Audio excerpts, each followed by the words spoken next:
महात्मा गांधी जी के जन्म से लेकर के जब वे इंग्लैंड में पढ़ाई करने के लिए गए और फिर उसके बाद वापस इंडिया में आए और फिर दक्षिण अफ्रीका में गए, वहाँ पे दादा अब्दुल्ला से मिले, फिर उसके बाद वापस इंडिया में आए 9 जनवरी 1915 तक। तो वहाँ तक की स्टोरी इसमें हम कवर करते हैं।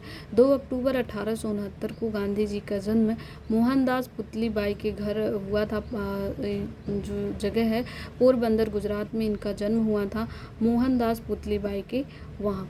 1882 ईस्वी में 13 वर्ष की आयु में महात्मा गांधी का विवाह कस्तूरबा गांधी से हो गया था।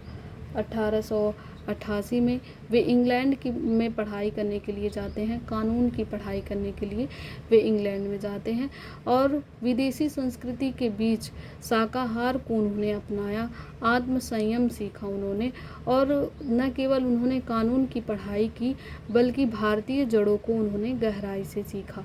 1893 में गांधी जी दक्षिण अफ्रीका गए। दादा अब्दुल्ला जो व्यापारी थे, एक दक्षिण अफ्रीका में व्यापार करते थे, तो वहाँ पे उनके केस को लड़ने के लिए ये उनको एक महात्मा गांधी को एक तरह से अवसर मिला था कि दादा अब्दुल्ला के केस को लड़ने के लिए भी दक्षिण अफ्रीका गए। जब वे दक्षिण अफ्रीका गए तो वहाँ वो डरबन पहुँचे और फिर ट्रेन में जब बैठे, लेकिन प्रथम श्रेणी का टिकट होने के बावजूद उन्हें बीच रास्ते में ही पिट्सबर्ग जो जगह थी वहाँ पर इन्हें उतार दिया गया। भेदभाव, भेदभाव की वजह से वहाँ पे इन्हें उतार दिया गया और ये चीज़ें गांधी जी के मन में अंदर से बहुत ज़्यादा उनके मन को बहुत ज़्यादा अपमानित महसूस हुआ और तभी उन्होंने दक्षिण अफ्रीका में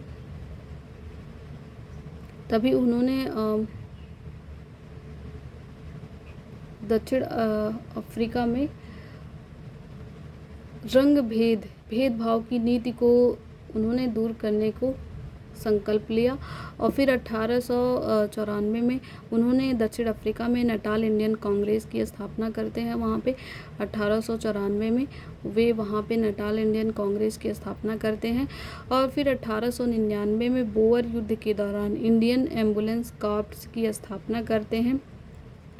ये जो भारतीय लोग इसमें शामिल थे, वे जो है श्रद्धा भाव से जो सैनिक घायल होकर के आते थे उनकी सेवा करते थे और उनकी चिकित्सा करते थे। फिर 1901 में वे कलकत्ता अधिवेशन में हिस्सा लिए।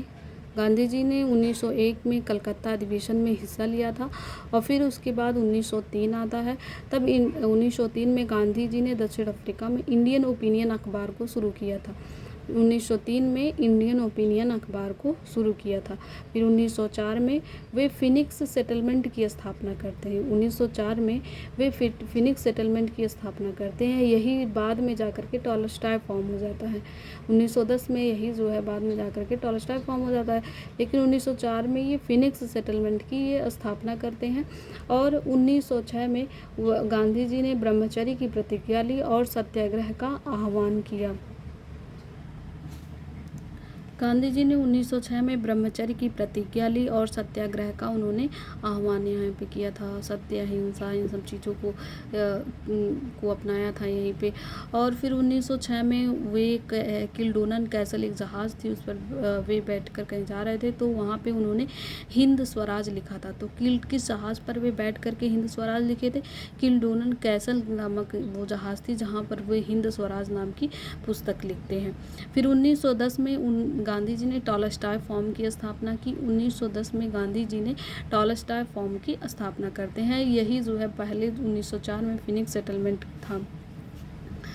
1912 में गोपाल कृष्ण गोखले दक्षिण अफ्रीका आते हैं और वहाँ पे गांधी जी से इनकी मुलाकात होती है गोपाल कृष्ण गोखले की। तभी वहाँ पे गांधी जी गोपाल कृष्ण गोखले को अपना राजनीतिक गुरु मान लेते हैं।